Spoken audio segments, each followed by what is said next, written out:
Perkenalkan, nama saya Rahmawati Dujayani, mahasiswi program studi D4 Keselamatan dan Kesehatan Kerja Universitas 11 Maret. Di sini saya akan menjelaskan jawaban dari pertanyaan ujian komprehensif dengan uraian kasus sebagai berikut.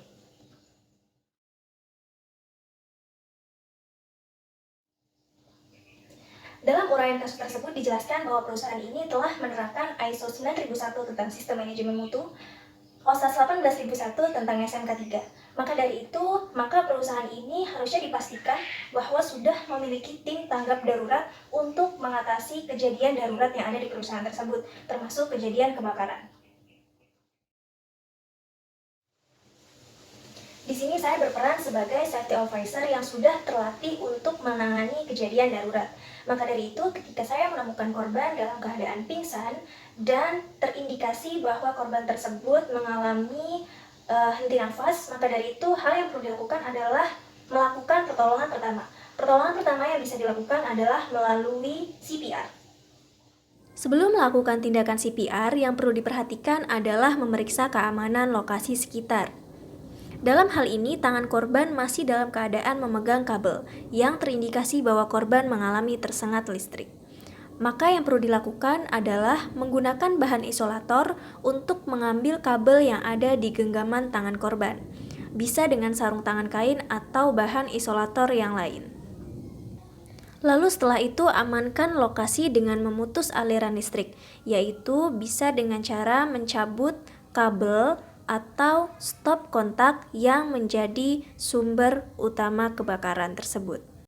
Setelah memastikan lokasi dalam keadaan aman, kita dapat melanjutkan untuk memeriksa kesadaran korban. Yang pertama yaitu melalui respon suara dengan memanggil namanya dengan suara yang cukup lantang.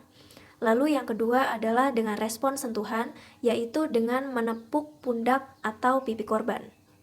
Jika korban belum juga merespon, kita dapat melanjutkan dengan respon nyeri, yaitu dengan menekan sedikit pada dada korban. Pada saat inilah kita juga bisa meminta bantuan security untuk menghubungi atau melakukan komunikasi internal maupun eksternal untuk memanggil tim P3K atau ambulan.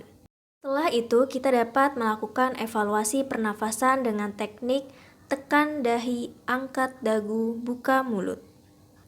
Selanjutnya, kita bisa mendekatkan telinga kita ke mulut dan hidung korban untuk mendengar apakah ada suara nafas atau tidak, serta merasakan ada tidaknya hembusan nafas pada pipi kita selama 10 detik.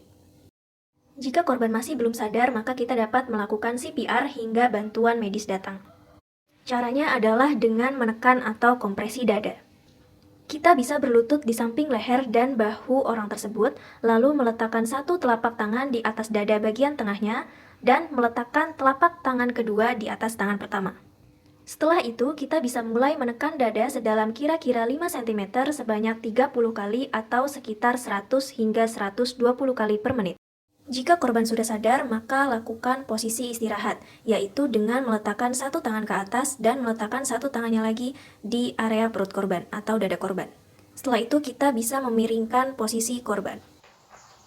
Untuk kasus penanganan kebakarannya sendiri, ini dilakukan oleh regu pemadam kebakaran dari tim tanggap darurat.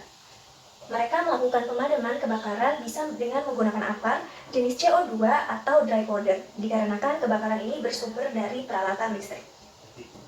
Kemudian, jika api semakin meluas atau api belum dapat dipadamkan, maka wajib dinyalakan alarm darurat guna untuk memberitahukan kepada perusahaan atau yang ada di perusahaan tersebut bahwa telah terjadi keadaan darurat. Dan selanjutnya diperlukan tindakan evakuasi. Tindakan evakuasi ini bisa dilakukan dengan regu evakuasi baik untuk evakuasi korban maupun untuk evakuasi karyawan.